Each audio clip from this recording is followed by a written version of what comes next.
This is Launch Complex 26. It's part of the Air Force Space and Missile Museum at Cape Canaveral, Florida.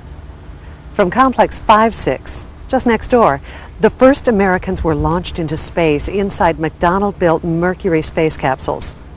Today, less than a mile from here, McDonnell Douglas continues to make history with the world's most reliable launch vehicle, the Delta rocket. Hi, I'm Donna Race, and in this edition of Flight Times TV, the story of the Delta.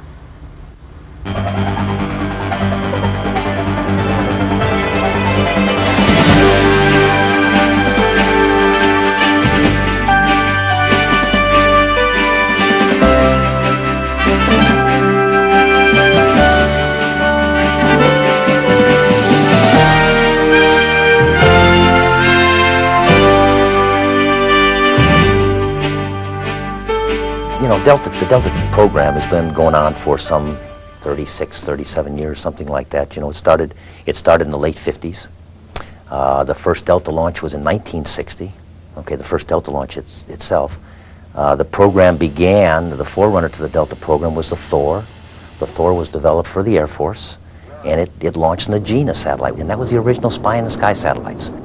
So that's where it all started. With its genesis in the Thor, the early Delta rocket could launch only 100 pounds of payload. Over 30 years, it has been lengthened, its engines upgraded, and more solid fuel boosters have been strapped on. Today's Delta II can orbit payloads of 4,000 pounds. And that process begins with the arrival of hardware from our Pueblo and Huntington Beach plants. Other suppliers provide propellants and guidance systems. It's the job of 260 McDonnell Douglas employees at the Cape to assemble, test, and launch the rocket. There's well over 10,000 parts, individual parts that go into all of our assembly. So we take this vehicle, we go through a horizontal processing, and we call that DMCO, Delta Mission Checkout. It's been interconnected with cables, not mechanical connection, but interconnected with cables. It thinks it's a flight vehicle, and we fly that vehicle. That is, we fully test it. So basically, when it leaves DMCO, that rocket is ready to launch. Then, of course, we disconnect all that ground equipment and haul it out to the pad and then stack it. Made all the solid motors and 9 motors, put the second stage on top of the first stage, put the third stage on top, put the spacecraft in a flight fairing. And all this, during that time, we're doing all the subsystem and system level testing of it. And then eventually we get down to one final system level test with the spacecraft, where we take it right through the complete mission. And after that, we're ready to do the final arming, load propellants, and launch. 3, 2, 1, 0. With the push of a button, the Delta's first stage main engine and 6 of its 9 solid fuel boosters ignite, developing 750,000 pounds of thrust. A minute later, the spent solids separate and the remaining 3 ignite. A smaller second stage takes the satellite to a 100-mile orbit. To achieve a permanent geosynchronous orbit, a third spinning bullet-like stage is accurately aimed and released. Its rocket puts the satellite into a 100 by 22,000-mile elliptical orbit. A rocket on the satellite puts it into a circular orbit.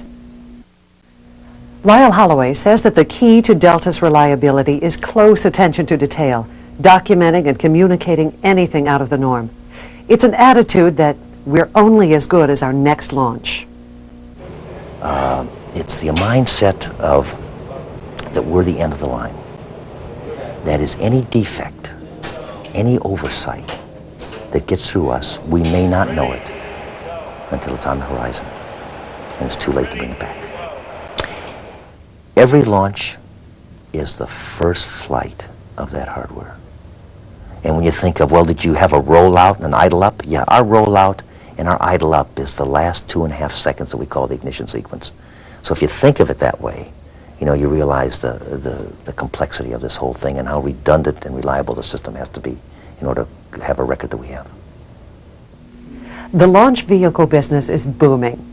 In the next 3 to 5 years, we'll launch 13 to 16 Deltas a year from the Cape and Vandenberg Air Force Base for NASA, the Air Force, and a growing list of commercial customers. But competition, especially foreign competition, is cutthroat. Every customer is looking for a cheaper ride into space.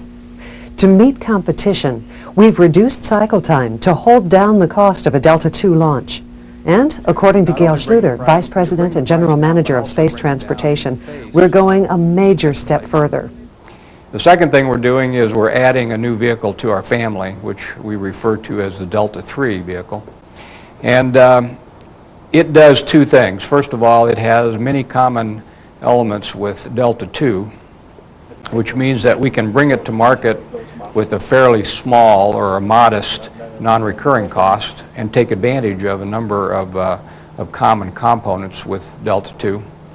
The second thing that it does, which is the most important, is it increases our payload weight, anywhere up to 8,000 pounds in class to geosynchronous orbit. In addition to increasing our payload class, what we must do is make it more producible, and by that I mean they are cheaper to manufacture, cheaper to assemble, and still get us reliability at least as good as Delta II.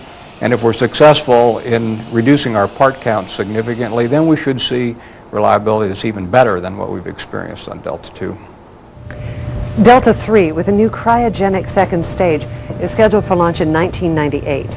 And if the company wins the Air Force competition for an evolved expendable launch vehicle, the foundation could be set for a Delta IV family of launch vehicles with a payload range from 5 to 30,000 pounds. We do have a plan. We do understand how to evolve one vehicle to the next, and we do understand those portions of all of the vehicles which are not as cost effective as they need to be in order to compete for the long term in a world market. So cost performance is at the heart of our strategy, and it is driving and influencing everything we do from the refinement of existing vehicles in production to the drawing boards of our advanced concepts. That's it for this edition. Thanks for sending us your comments, and please remember to complete and mail the enclosed comment card. We want to hear from you. I'm Donna Race. From all of us at Flight Times TV, thanks for watching.